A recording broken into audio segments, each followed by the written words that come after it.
법이 만약에 존재하지 않는다면 법에서 규정하고 있는 범죄 행위, 죄라고 하는 그 부분이 과연 존재하지 않을까요? 성경에 보면 하나님께서 이스라엘 백성들이 출애굽을 한 이후에 우리가 알고 있는 하나님의, 그러니까 성문법이라고 이야기할 수 있는, 하나님이 직접 이런 것들은 이런 것은 이런 것이다라고 이렇게 말씀하시는 십계명을 비롯한 하나님의 말씀, 율법이라고 하는 것은 출애굽 20장에 비로소 나옵니다. 그러면 창세기에 기록되어 있는 그 시대에는 명문화되어 있는 법조문이나 이런 것이 없다고 볼 수 있습니다. 성경상으로 볼 때는 특별하게. 그러면 그 시대에는 죄가 없었을까요? 사실은 법이 없어서 법이 없는 곳에 법이 규정되어 있지 않다면 죄가 없는 것이 아니고 사실은 죄에 대한 인식이 없는 것입니다. 어쩌면 그것은 애써 외면하려는 것일 수도 있고 그것은 무시하는 것일 수도 있습니다. 많은 사람들이 요즘에 사실 인구 분포도로 봤을 때 한국의 기독교인들은 20%가 안 됩니다. 많이 보면 15%, 15%에서 18%입니다. 지나가는 곳마다 교회가 보이는 것 같고 만나는 사람마다 예수 믿는 사람인 것 같지만 사실은 우리가 예수를 믿고 있기 때문에 어쩌면 사람들을 만나는 그 대면의 폭이 작습니다. 만나는 일주일 동안 전화를 하거나 한번 이번 주간에 한번 평가를 해보십시오. 내가 전화한 사람, 만난 사람들이 대부분 누구인가? 점점 우리가 생활해 가면서 우리의 만남의 폭이 믿지 않는 사람들보다 믿는 사람들로 이렇게 좁아지기 때문에 나는 늘 믿는 사람을 만나는 것 같습니다. 그러나 믿지 않는 사람들이 훨씬 많습니다. 어쩌면 사업체를 가지고 있는 그렇게 운영하고 있는 우리 집사님들 입장에서는 안 믿는 사람들이 훨씬 더 많이 올 거예요. 물론 저 집은 믿는 사람이 하는 집이야 라고 동네에서 인식이 되면 믿는 사람들이 조금 더 많이 갈 수는 있을 거예요, 확률적으로. 그러나 어쨌든 믿지 않는 사람들이 훨씬 우리나라에서는 분포도가 높습니다. 그러니까 많은 사람들이 이제는 전도의 시대는 끝났어, 전도는 이제 더 이상 할 사람이 없어, 나가보면 다 믿는 사람이야, 나가보면 안 믿는 사람이 훨씬 많습니다. 누가 감히 그런 얘기를 합니까? 우리 중에 80%는 예수를 알지 못하는 사람들이고 그들은 하나님의 법 없이 세상의 법과 자신의 양심으로 이 세상을 살아갈 수 있다고 확신하는 사람들입니다. 많은 사람들이 하나님의 법이 아닌 세상에 이야기하고 있고 규정하고 있는 그 법과 그리고 세상의 눈으로 바라보고 있는 양심을 따라서 자기는 괜찮은 사람이라고 생각합니다. 자기는 양심적인 사람이라고 생각합니다. 하나님 앞에서 하나님을 인정하는 것 같지만 하나님의 법을 아예 자신의 삶의 어떤 근거로도 삼지 않는 사람이거나 아니면 하나님의 법과 하나님의 뜻을 자신의 행동과 그리고 자신의 행위로 이루어갈 수 있다고 생각하는 그런 인본주의적 사고를 가지고 있는 사람들이 교회 안에 머물러 있을 때 교회는 하나님의 말씀이 지배하는 곳이 아니고 하나님의 말씀이 분명히 선포는 되고 있는데 하나님의 법의 질서가 지배하는 게 아니고 세상의 논리와 세상의 양식과 그리고 세상의 상식이 통하는 그런 집단이 되고 맙니다. 외형적으로 볼 때는 교회입니다. 그런데 내면의 그 교회를 이루어가고 있고 이끌어가는 것은 하나님 중심이 아니고 사람의 논리와 세상의 방식으로 이루어지고 있다는 것입니다. 우리는 세상의 문화와 그리고 세상의 사상과 철학과 그 다음에 경제의 방법과 이런 것들을 무시하자는 이야기가 아닙니다. 그러나 그 모든 것들이 분석되어지고 판단되어진 이후에 우리가 그것을 바탕으로 해서 이게 정말 하나님의 뜻인가를 물어야 합니다. 그러므로 성경에서는 디모데전서 1장 3장 계속해서 너희는 선한 양심을 가지라고 이야기합니다. 너희는 착한 양심을 가지라고 이야기를 합니다. 그런데 여기서 얘기하는 착한 양심과 선한 양심이라고 하는 것은 우리가 생각하는 세상의 상식이 아닙니다. 많은 사람들이 착각을 합니다. 하나님의 법을 몰라도 내가 이 세상에서 인간으로서 사람으로서 다른 사람들에 비해서 그래도 낫다고 생각하고 그렇게 확신하는 내가 삶을 살아간다면 나는 괜찮은 사람이라고 생각합니다. 괜찮은 신자라고 생각합니다. 착한 양심은 이렇게 하나님의 말씀을 떠나서 인간의 본성에 따라서 행동하고 사회가 규정하는 규율에 따라서 행동해서 이루어질 수 있는 것이 아닙니다. 여러분, 우리의 인류의 역사를 보십시오. 아니, 역사에 뭐 이렇게 오래된 역사를 거슬러 올라갈 것도 없이 요즘에 한국의 지도자들이 되겠다라고 하는 사람들이 상식이라고 하는 말을 많이 이야기합니다. 공정과 상식, 그 다음에 상식이 통하는, 뭐 우리 교회가 이미 설립할 때부터 상식이 통하는데, 이 우리 교회가 추구하는 상식은 일반 커먼센스가 아니에요. 그것은 하나님께서 원하시고, 그리고 하나님의 말씀 안에서 우리의 죄된 본성이 비춰지는 거예요. 하나님의 말씀 앞에서 비추어져서 세상 사람들이 가지고 있는 윤리와 도덕을 뛰어넘는 하나님의 형상을 회복해가는 하나님의 사람으로서의 착한 양심을, 그리고 그런 상식을 갖자는 이야기입니다. 그리고 그것은 최소한 세상 사람들이 인정하고 지키는 상식 정도는 우리도 지키자는 것입니다. 그런 의미이지 세상의 상식을 따라가자는 이야기가 아닙니다. 이 양심이라고 하는 말과 상식이라고 하는 말은 사뭇 다르지만, 상식이라고 하는 것은 바깥으로 드러난, 아니면 모든 사람들이 인식할 수 있는 어떤 틀입니다. 틀. 그것은 어쩌면 윤리와 도덕과 관습일 수 있습니다. 그러나 양심은 내면적인 것입니다. 이것은 개인적인 것입니다. 이것은 그 사람이 가지고 있는 가치관과 그 사람의 경험한 경험치나 그 사람이 가지고 있는 지식과 매우 유사한 관계가 있습니다. 밀접한 관계를 맺고 있습니다. 그러나 항상 정비례하는 것은 아닙니다. 많이 배운 사람이 더 상식적인 건 아닙니다. 많이 배울수록 오히려 더 악한 행동들과 사람들을 속이는 행위를 할 수가 있습니다. 그렇다고 해서 세상과 등지고 산속에 들어가서 산다고 해서 그 사람이 더 상식적이거나 양심적이라고 이야기할 수도 없습니다. 이게 인간의 타락한 본성의 특징입니다. 오늘날 우리 사회에서 함께 살아가고 있는 많은 사람들은 하나님의 빛, 하나님의 말씀 바깥에 있는 사람이 80%입니다. 그들이 이 세상을 살아가면서 그들의 삶을 규정하고 다른 사람들과의 관계 속에서 내가 어떻게 살아야 하는가, 무엇을 가치를 놓고 살아야 하는가를 만들어가는 하나의 그 자신의 삶의 근거, 그 기본이 무엇입니까? 그게 바로 양심이고 그것이 바로 상식이거든요. 근데 그들은 80%, 우리 한국 사회의 80%의 사람들은 하나님의 말씀에는 관계없다는 거예요. 그러면 그들이 충실하게 따라가고 있는 그 삶의 근거는 무엇일까요? 그게 양심인데, 이 양심은, 이 타락한 양심은 인간의 본성, 하나님의 말씀으로 거듭나지 못한 이 양심과 상식을 가지고 사는 사람들은 처음에 시작은 그럴듯해 보이지만 절대로 그 끝과 결과가 선함과 의로움으로 이루어질 수가 없는 것입니다. 수많은 지도자들이 상식이 통하는 사회, 공정과 상식을 이야기하지만 그것은 그들이 바라보는 상식이에요. 그것은 그들이 살아왔던 삶의 방식으로서의 상식입니다. 그렇기 때문에 우리하고는 동떨어져 있는 경우가 사뭇 많은 것입니다. 많은 사람들이 그렇게 하고 살아갑니다. 그래서 또 다른 사람들을 실망하기도 하고 그것이 무슨 상식이냐고 이야기를 합니다. 어떤 시대를 평가할 때에 우리나라에서 아직까지도 평가가 끝나지 않은 것이라면은 뭐 전직 대통령 중에서 뭐 여러 사람들에 대한 분류가 있을 수 있습니다만 아직도 그 아주 논쟁의 한가운데 있는 사람이라고 하면, 그러니까 좋아하는 사람도 많은데 거기에 반해서 싫어하는 사람들도 비등비등하게 많은 대통령 중에 하나가 박정희 대통령이잖아요. 여기서 그 사람을 모르는 분도 여기 있어요, 우리 자녀들은. 그러나 그 시대를 살아온 사람이잖아요. 근데 박정희 대통령을 평가할 때 뭐라고 얘기합니까? 개발 독재형 대통령이라고 이야기를 합니다. 독재는 독재인데 그 시대에 경제가 성장한 건 사실입니다. 그런데 그렇게 개발 독재형이라고 하는 말이 상당히 역설적이에요. 개발, 우리에게 긍정적인 영향을 미쳤지만 또한 독재라고 하는 말은 우리에게 부정적인 영향을 미친 게 사실이잖아요.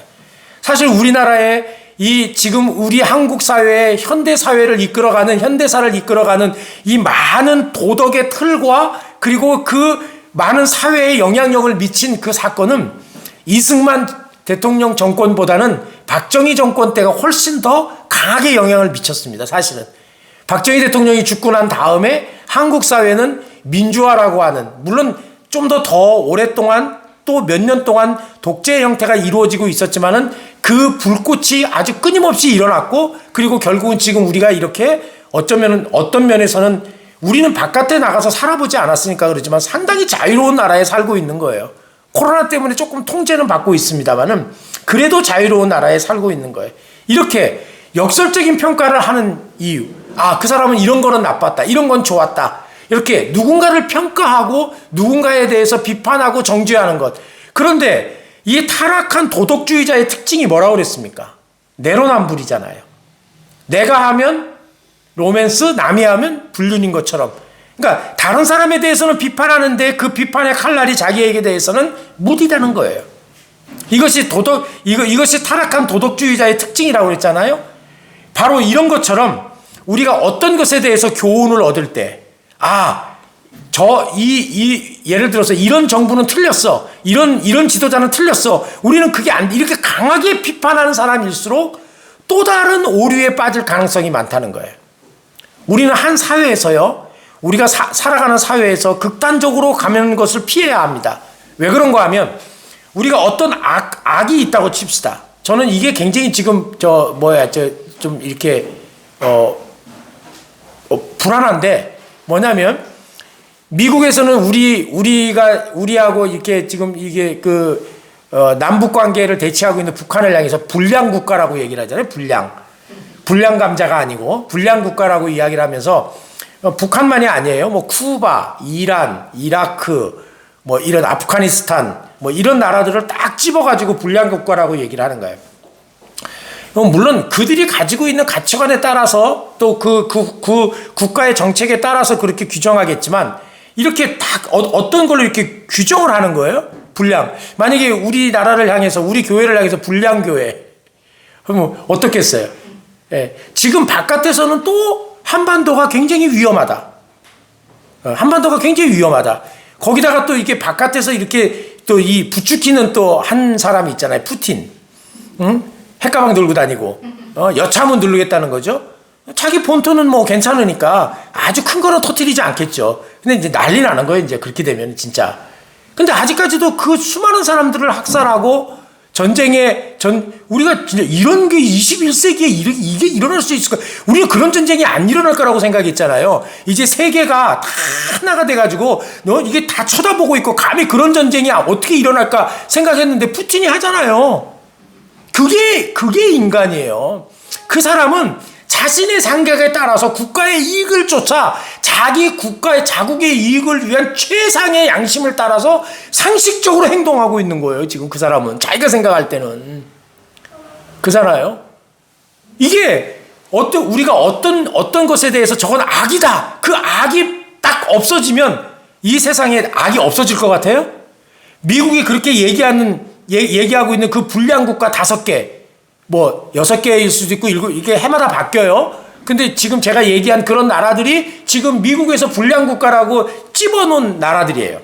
근데 그 국가가 다 없어져서 미국의 위성 국가가 들어오면 이 세계에는 악이 없어질까요? 불량 국가가 없어질까요? 아니에요. 큰 악은 없어져도요, 작은 악은 남아있어요. 그리고 역사의 교훈이 뭐냐면, 이 큰 악을 제거하면 선한 나라가 이루어지고, 그리고 이 세상의 파라다이스가 되는 게 아니에요. 인간의 이성과 과학과 인간의 철학과 인간이 가지고 있는 본성이 열심히 지성을 개발하고 그리고 이 문명을 개발시키고 문화가 발전하면 이 세계가 파라다이스가 될 것이다. 낙원이 될 것이다. 하나님 없이도 인간이 정말 살기 좋은 지구를 만들 수 있을 것이다 라고 생각했던 시대가 1900년도예요. 그것을 무참하게 깨트린 사건이 뭐냐면 1차 대전이에요. 1차 대전이 그래서 근대와 현대를 가르는 하나의 기점이 된 거예요. 2천만 명 이상의 사람들이 죽어갔습니다. 우리는 까마득한 옛날이고 저도 태어나기 전이기 때문에 경험하지 못했지만, 여러분 한국 전쟁에서 그 참호에서 전쟁을 하다가 며칠씩 전쟁을 하다가 죽어갔어요. 씻기를 합니까? 먹기를 합니까? 여러분 한번 생각해 보십시오. 전쟁터에 나가 있는 그 군인들의 그 상태가 어떻겠습니까? 양말을 갈아 신겠습니까? 머리를 감겠습니까? 이빨을 닦을 수 있겠습니까? 총탄이 날아다니는데 거기서는 오직 한 가지예요. 살아남는 거예요. 살아남기 위해서는 다른 사람을 죽여야 되는 거예요. 비가 오고 눈이 오고 진흙탕의 참호 속에서 살이 썩어 들어가고 이 온몸에 동상이 걸려도 나가면 죽는 거예요. 참호 속에서 죽어간 그 수많은 사람, 인간이 얼마나 위대한가를 많은 철학자들이 얘기했어요. 인간의 힘으로 스스로 이 지구를 파라다이스로 만들 수 있을 것이라고 생각했어요. 그런데 그 사건이, 그런 인간의 이 사고를 깡그리 무너뜨린 사건이 1차 대전이에요. 2차 대전보다도 더 극적으로 인류를 완전히 다시 보게 한 거예요. 바로 이런 것을 우리는 반면교사라고 그러는 거예요. 뭘 보고 교훈을 삼아야 돼요. 우리는 그래서 어떤 사람을 비판할 때 저 사람을 완전히 제거해야 돼. 저 사람을 죽여버리면, 없어져 버리면, 그러면 세상에는 악이 없을 거야. 안 그래요. 교회도 마찬가지예요. 말썽 부리는 사람이 있어요. 저 사람 다른 교회 가면, 우리 교회는 뭐 거의 그런 일이 없으니까 잘 모르는데 큰 교회들은 맨날 싸우잖아요. 싸우고 인간이 모이니까 뭐 다툼이 있겠죠. 저 사람 없어지면 교회가 평안할 것 같은데 잠시는 평안해. 근데 이 작은 악들이 또 싹이 트고 올라와서 큰 악이 되는 거예요. 그리고 또 하나는요, 우리가 세상을 바라보고 우리의 선한 양심을 가졌다고 생각하는 이들이 착각하는 게 뭐냐면, 악을 제거하면, 악만 제거한다면 악한 수단을 써도 정당하다고 판단하는데 그게 잘못이에요. 전쟁으로 전쟁을 막을 수는 없는 거예요. 살인으로 살인을 막을 수는 없는 거예요. 그러므로 오직 이 세상에 악과 그리고 정의를 실현하기 위해서는 선으로 악을 막는 길밖에는 없어요. 그게 기독교가 우리에게, 주님이 그리고 기독교의 핵심적인 가치관이에요. 우리는 어떤 이유여도 교회 안에서 교회를 이루어가고 우리가 바라는 공동체를 이루어갈 때 악으로 악을 갚아서는 안 된다는 거예요. 선으로 악을 막아야 돼. 그래서 선으로 악을 막는 게 뭡니까? 그것은 때에 따라서 무저항, 비폭력으로 보일 수도 있는 거고, 무력해 보일 수도 있는 거지만, 그러나 그렇게 해야 되는 거예요. 그것이 주님이 보여준 거예요. 주님이 힘이 없어서 십자가에서 돌아가신 게 아니잖아요. 그잖아요? 얼마든지 모든 것들을 다 이 세상을 다시 재세팅할 수도 있었지만, 주님은 인간이 만들어 놓은 그 악한 것에 선으로 대응하신 거예요. 그러므로 우리는 스스로 나는 꽤 괜찮은 양심주의자다. 양심주의자들의 특징이 뭐냐면, 하나님의 법을 잘 몰라도, 말씀을 잘 몰라도 내가 살아가는 이 방식으로 내가 살아가면 뭐 이 정도면 되는 거 아니야? 그러면 선도 이룰 수 있고 의도 이룰 수 있고 공의도 나타날 수 있고 이렇게 생각하는 거예요. 하나님 없이도 자기가 가지고 있는 양심과 그리고 자기가 가지고 있는 그 상식의 틀로서 이 세상을 하나님이 원하시는 그 수준까지는 모르겠지만 평화롭고 원하는 인간들이 살기 좋은 세상으로 만들 수 있고 공의가 실현될 수 있다고 생각하는 것, 그게 착각입니다. 우리는 교회 안에서 점점 한국 사회는 이미 믿지 않는 사람들이 훨씬 더 많은 사회 구조니까 말할 것도 없지만, 교회 안에서도 하나님의 말씀을 따라 선으로 악을 바꾸고 악을 제거한다는 말이 없앤다는 게 아니고 그것을 막을 생각을 하지 아니하고, 우리가 아직까지도 온전하게 하나님의 말씀 안에서 조명받지 못한 우리의 타락한 본성의 습성을 가지고 있는 그 양심과 상식을 가지고 하나님의 뜻을 이룰 수 있다고 생각하는 사람들이 많은 것이 문제인 것입니다. 세상의 기준으로 세상을 바라보는 것은 세상 사람들이 가지고 있는 양심의 틀입니다. 그러니까 양심이라고 하는 망원경이 있을 때 세상 사람들은요, 세상이라고 하는 틀로 세상을 보는 거예요. 그러니까 문제가 안 보이는 거예요. 똑같이 이 렌즈가 뭐냐면 그거예요. 세상이라고 하는 틀이야. 이 렌즈를 바꿔야 되는 거예요. 렌즈를 바꿔야 돼. 제가 지금 안경을 바꾸고 좀 됐는데도 이 안경의 도수가 하나가 더 올라갔거든요. 근데 적응이 안 돼요. 왜냐면 14년을 그 안경을 썼거든. 그랬더니 이게 적응이 안 돼가지고 자꾸만 어지럽고 그러는데 언젠가는 적응이 되겠지, 얘가 눈이. 근데 이게 쉽게 안 되네요. 이게 이제 복원력이 그만큼 떨어진다는 얘기일 수도 있겠어요. 렌즈를 바꾸면 사물이 다르게 보이잖아요. 렌즈를 바꾸면 내가 인식하는 틀이 바뀌는 거예요. 희미하게 보였던 것들이 정확하게 보이기도 하고요. 안 보였던, 그리고 무슨 색깔인지 몰랐던 것들이 색깔이 보이게도 되는 거예요. 그런데 세상이라고 하는 렌즈로 세상을 바라보고 그 바라보여지는 그곳에서 우리의 양심과 상식을 결정한다면 세상과 다를 게 아무것도 없는 거예요. 우리가 과연 주의 진리의 말씀의 렌즈와 그 틀로서 세상을 바라보고 있는가? 우리의 착한 양심은 다른 사람보다 얼마나 착한 행동을 하느냐, 얼마나 내가 다른 사람보다 선을 추구하느냐라고 하는 양의 문제가 아니에요. 영어에 이런 말이 있잖아요. It quality, not content.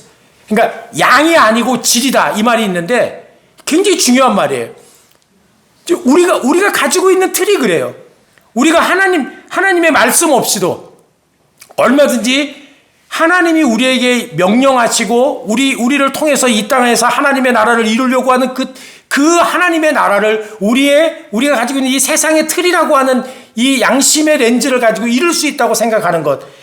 우리 인류 역사가 보여줬잖아요. 그건 아니라고 하는 것. 그건 안 된다라고 하는 것. 교회가 존재해야 되는 이유는 인간의 타락한 본성으로 이룰 수 없는 하나님의 나라를, 하나님의 나라의 모형을, 하나님 나라의 실현을 교회 공동체를 통해서 보여주는 게 우리의 임무예요. 여기서 하나님의 나라를, 대한민국을 완전히 하나님께 봉헌하는 나라를 만드는 게 아니고 그것은 있을 수가 없는 일이에요. 안 되는 일이에요. 안 되는 일이에요. 그건 인류 역사가 이미 보여주고 있는 거잖아요.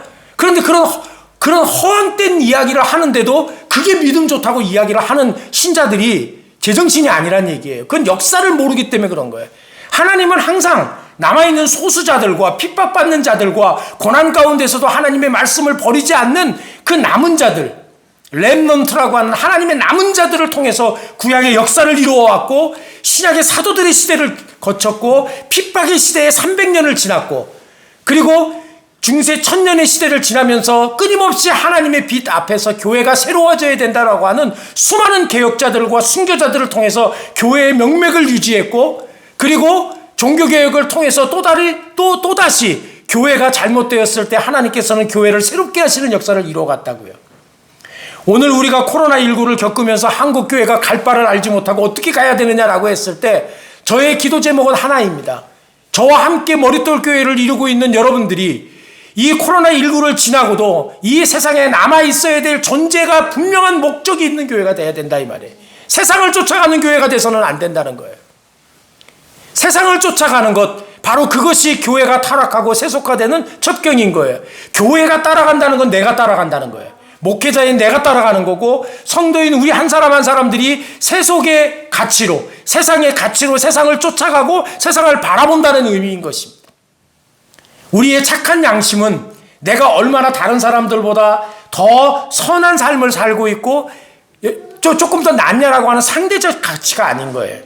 여러분, 하나님 앞에서 이론이라고 하는 말이 그렇습니다만 100만 원을 도둑질한 사람이나 1000만 원을 100억을 도둑질, 우리는 한 100억쯤 누가 해먹었다 그러면 옛날에는 이런 놈이 있나 그랬는데 요즘에 존경의 눈으로 쳐다보더라고. 야, 어떻게 머리가 좋으면 100억을 해? 100만 원 하다가 걸리면 아이고 쟨 머리가 안 돌아가나 봐. 이 평가의 기준이 달라지더라고. 근데 하나님 앞에서는요 100억을 해먹은 놈이나 100만 원을 해먹은 놈이나 뭐예요? 죄는 똑같이 해먹은 죄예요. 근데 이 세상은 뭘로 지금 규정하는 거예요? 그나마 많이 해먹은 사람들에 대해서 더 나쁜 놈 이런 의식을 가졌는데 신자유주의 이 경제체제가 우리를 지배하는 동안에 물론 비아냥의 그런 마음도 없는 건 아니지만 은유적인 표현이 없는 건 아니지만 내가 진짜 물어보니까 은근히 부러워하더라고. 한 1000억쯤 해먹는 사람들의 뇌를 담고 싶은가 봐요. 기회만 주어지면 나도 한탕 하겠다는 이 마음이니까 이게 돈이 우리를 지배하고 있기 때문에 그런 거예요. 100만 원 정도에는 이제 양해도 안 차는 거예요. 아니 장난이 아니에요. 얘기를 들어보면 진짜 아주 진지하게 얘기를 합니다. 정말 존경스럽다는 거예요. 근데 우리가 진짜 제가 전에도 한번 그 교도소에 가서 강의하러 갔었는데 제가 기억이 확실하게 나는데 어쨌든 정문부터 통과하면 한 5개를 통과한 것 같아요. 문을 담장도 높고 절대 빠삐용이면 몰라도 그냥은 못 나와요. 담장 넘어서는 못 나와요. 몇 개의 철문을 지나가야 되고 그럴 때마다 철저한 통제를 해요. 그리고 그 사람들 다 이름도 부르지 않는 번호 옷 입고 앉아 있잖아요. 근데 한번 생각해 봐요. 어떤 의미에서 우리가 너무 겸손하게 이해하는 건지는 몰라도 그들은 발견된 죄인이야. 조금 더 심하게 얘기할까요? 재수없게 걸린 거야. 나는 뭐예요? 발견되지 않은 죄인인 거예요. 재수 좋게 여기 앉아 있는 거예요. 하나님 편에서 볼 때 과연 어떤 것이, 우리는 늘 이렇게 생각하잖아요. 하나님 편에서 하나님 앞에서 나를 바라보는 게 아니고 세상의 관점에서 저 감옥에 가 있는 죄인, 죄수, 전과자, 나는 아니야. 그런데 나는 정말 그렇게 깨끗해요? 정말 나는 그렇게 하나님 앞에서 나는 옳다고 이야기할 수 있을까요? 여러분, 이런 원초적인 걸 들어서 우리가 다 모두 죄인이라고 얘기하려고 하는 게 아니에요. 이건 근본적인 거예요. 세상의 틀이 아닌 하나님의 진리의 말씀으로 우리의 양심과 상식을 바라보자는 이야기는 그런 이야기예요. 착한 양심을 회복하라는 것은 다른 사람들보다 더 깨끗하고 그리고 윤리적이고 도덕적으로 살아가라는 이야기가 아닙니다. 우리의 양심이 하나님 앞에 서야 된다는 것입니다. 어쩌면 우리가 죽는 날까지 이 착한 양심을 회복하는 성화의 가정의 삶을 살겠지만 그럼에도 포기할 수 없는 게 뭡니까? 하나님께서 나를 여기까지 불러줬다는 거예요. 바울이 그런 얘기 했잖아요. 하나님께서는 나를 창세전부터 택하셨다. 어머니의 태중에서 나를 택하셨다. 오늘 예배의 부름에서 이야기했잖아요. 우리가 어렸을 때부터 하나님을 신뢰했습니다. 여러분, 어렸을 때부터 예배하며 예배의 자리에 함께하는 것은, 이것은 하나님의 택하심에 대한 현재적 표현이에요. 어쩌면 내 의지로 종윤이나 종혁이가 여기 온 것 같지 않지만 하나님이 그 부모를 통해서 여기로 인도한 거예요. 어린아이 때부터, 아니 태중에서부터 그 믿음이 하나님 안에서 발견되어지고 그 예수 그리스도로 고백한다면 그 아이는 최고의 선물을 받은 거예요. 바로 그거예요. 이렇게 우리 안에서 우리는 하나님 앞에서 우리 하나님 앞에서 내가 이렇게 하나님이 나를 부르시고 나를 택하시고 여기까지 인도해냈다는 이 사고, 이 믿음, 이 고백 위에 하나님께서 나를 만들어 가신다는 거예요. 여러분, 우리가 하나님의 은혜가 아니면 우리는 착한 양심을 회복할 수가 없어요. 출애굽기 20장에 십계명을 비롯한 하나님의 율법이 주어지잖아요. 그러면 창세기에 나와 있는 인물들을 한번 볼까요? 그 다음에 이 모세를 통해서 출애굽기를 받기 전까지 그 상황 속에서 보면 노아 때에 한번 보세요. 모든 사람이 물로 심판받았죠. 근데 노아의 가족들에 대한 구체적인 선행은 없어요. 노아 때문에 그 가족을 하나님이 선택했다고 볼 수 있는 그런 문맥 가운데서 노아에게 하나님이 뭘 주었냐면, 하나님이 창세기 6장 8절에 보면 하나님이 노아에게 은혜를 주었다. 은혜를 주었다는 거예요. 하나님께서 노아에게 은혜를 더했다. 그러니까 노아가 하나님 앞에서 그 홍수로부터 건진받았던 것은 노아가 착해서가 아니에요. 그가 착한 양심을 가지고 있거나 다른 사람들보다 월등히 윤리적으로 도덕적으로 깨끗해서가 아니에요. 하나님이 그를 택한 거예요. 하나님이 그를 택했다고요. 그래서 그 가족이, 노아를 비롯한 그 가족이 구원을 받은 거예요. 여러분, 아브라함이라고 하는 사람을 보세요. 창세기 12장에 보면 아브라함이 나오는데, 아브라함이 우상의 도시인 갈대아 우르에 살았잖아요. 거기 우상으로 아주 쩌든 도시예요. 우상으로 쩌든 도시에서 그가 탁월하게 살았기 때문에 그 얘기는 하나도 없어요. 어느 날 하나님께서 아브라함에게 그냥 찾아간 거예요. 그래서 아브라함을 떠나라고 이야기를 한 거예요. 아브라함은 어쩌면 순종하고 따랐다. 이 위대한 결단이다. 그렇게 얘기할 수 있지만, 그렇게 위대한 결단을 했다면 그 다음부터 위대하게 더 살아야 되잖아요. 그런데 이집트에 가서는 어떻게 했습니까? 생명의 위험 앞에, 목숨의 위험 앞에 자기 아내를 뭐라고 이야기합니까? 누이라고 이야기하잖아요. 그래서 그 이집트 왕이 자기 아내를 취하려고 할 때까지 어떤 행동도 하지 않습니다. 성경에 보세요. 이집트 왕에게 계시로 나타나게 한 게 하나님이지, 아브라함이 밤에 찾아가서 대문 두드리고 내놔라 이렇게 하지 않았어요. 내보내지 않았어요. 처음부터 아브라함은요, 그런 믿음의 소유자가 아니에요. 그렇게 든든하게 서 있는 믿음의 소유자가 아니에요. 하나님이 끊임없이 아브라함을 부르고 아브라함을 만들어가고 아브라함에게 은혜를 주고, 그래서 하나님의 소망과 은혜 가운데 비로소 아브라함이 어떤 사람이 됩니까? 자기 아들을 제단에서 죽일 만큼의 믿음의 사람으로 만들어가는 거예요. 여러분, 이거는 우리에게 어쩌면 소망인 거예요. 우리가 예수 믿는 순간에 성인이 되거나 탁월한 사람이 되는 게 아니잖아요. 하나님이 우리에게 끊임없이 우리를 불렀다면 하나님은 은혜를 주시는 거예요. 이번 주간에도 주시고 다음 주간에도 주시고 지금까지도 주셨어요. 그래서 하나님께서 우리를 만들어 가시는 거예요. 하나님의 율법을 받은 모세를 보십시오. 모세가 80세에 자기의 민족들을 구하러 이집트로 들어가잖아요. 근데 모세가 40세 때 어떤 일을 한 겁니까? 자신의 정의와 이성과 그리고 자기가 가지고 있는 가치관과 양심과 그리고 상식과 공정을 쫓아서 어떻게 합니까? 자신의 민족을 핍박하는 이집트의 관리를 죽이잖아요. 그런데 우리가 볼 때는 얼마나 의로운 일이고, 얼마나 이거는 정말 예전으로 치면 이건 열사의 반열에 들어야 되는 거 아니에요? 아니면 뭐 독립투쟁보다도 더한 그 칭송을 받아야 되는데 어떻게 됩니까? 살인자로 누명이 아니고 살인자가 되어서 죽음 앞에서 그는 도망치잖아요. 더 이상 아무것도 할 수 없다고 생각할 때 40년 동안 침묵했던 모세에게 하나님이 나타나잖아요. 하나님이 그에게 내가 너와 함께 하겠다. 내가 너를 들어서 내 민족을 해방시키는 너의 지팡이로 쓰겠다고 이야기하잖아요. 하나님의 은혜를 입을 때 자신의 힘과 자신의 가치와 자신의 공정과 자신의 정의감으로 민족을 구원한 게 아니에요. 하나님이 그를 그렇게 만든 거예요. 여러분, 하나님께서 우리를 그렇게 만들어 가실 줄 믿습니다. 죽을 때까지 만들어 가시는 거예요. 하나님은 우리를 부르시고 하나님의 은혜로 우리를 덮으시고, 그리고 하나님께서 우리를 끊임없이 그 하나님의 말씀 앞에서 나아가게 만들고, 이렇게 착한 양심은 이렇게 해서 만들어지는 거예요. 그렇다면 하나님이 나를 부르시고 하나님이 나를 덮으시고, 이 덮고 하나님이 나를 만들어 가시는데 내가 가지고 있는 이 행동과 나의 행위와 공로로 하나님이 원하시는 그 완전함에 이룰 수는 없어요. 항상 부족해요. 근데 그 부족한 걸 누가 채워주는지 아세요? 주님이 채워주는 거예요. 어떤 사람에게는 부족한 것이 60%일 수도 있고 어떤 사람은 10%일 수 있을 수도 있고, 그러나 중요한 건 뭐예요?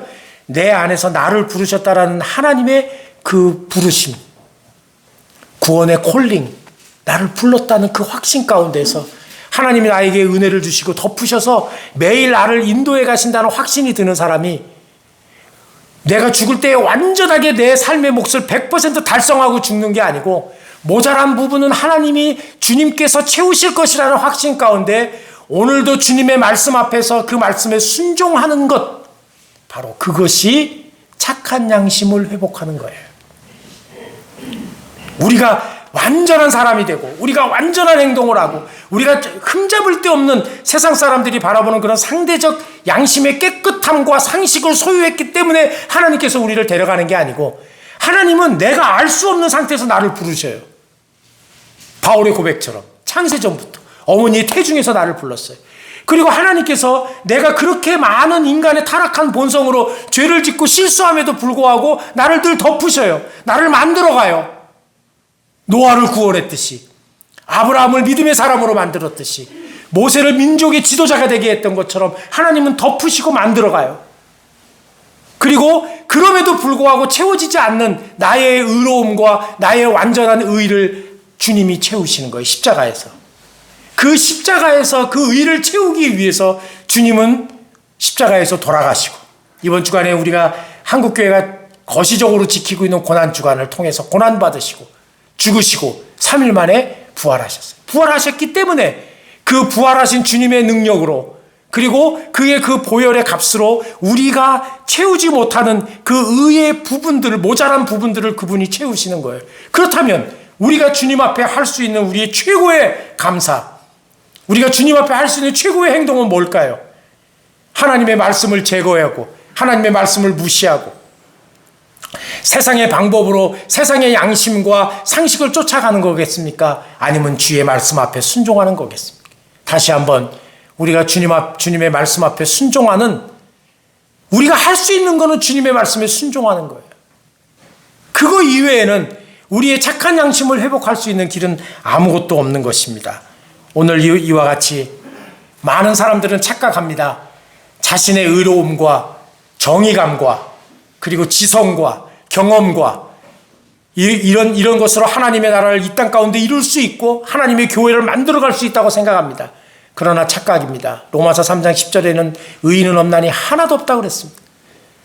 그런가 하면 로마서 3장 20절에는 율법에 우리가 하나님의 말씀을 달달달달 알고 외운다고 그래서, 그리고 그것을 잘 안다고 그래서 그래서 우리가 의로워지는 게 아니다. 율법은 우리를 죄가 무엇인지를 깨닫게 하는 거예요. 그러므로 우리는 다시 누구에게로 돌아갑니까? 그 죄를 덮으시고 우리의 그 의로운 삶과 그리고 착한 양심의 실현을 위해서 최선을 다하지만 그럼에도 부족한 부분을 채우시는 주님의 은혜로 우리를 주님의 나라에 우리를 이끄시며 그리고 우리를 그렇게 덮으시고 채워서 가시는, 그래서 선한 양심으로 이 세상에 악을 악으로 갚는 게 아니고 악을 선으로 가로막고 설 수 있는, 비로소 우리가 악 앞에서 어쩌면은 무기력해 보이고 어쩌면은 답답해 보이는 하나님의 선한 행위로 가로막고 서는 것은 악으로 악을 갚는 그런 무참한 것보다는 훨씬 더 강력한 빛이요,